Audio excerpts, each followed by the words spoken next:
Militan Hamas melesatkan serangan balasan ke Israel pada Kamis 20 Maret 2025.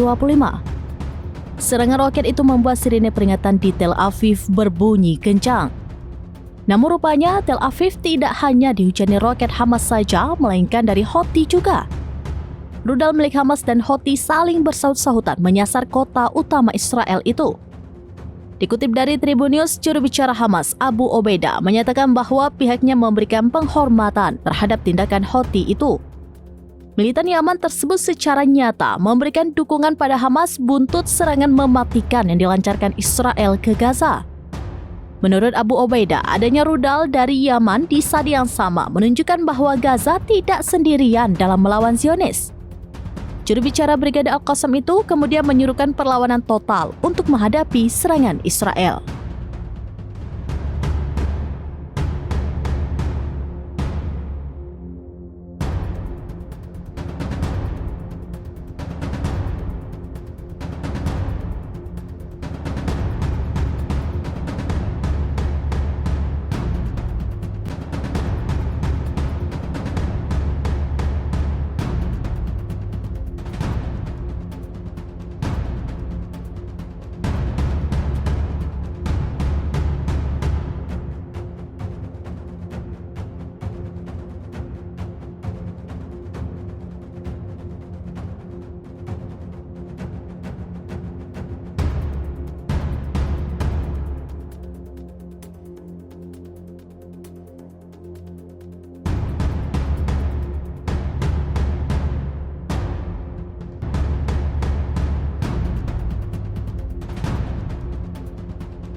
Download Tribun X sekarang, menghadirkan lokal menjadi Indonesia.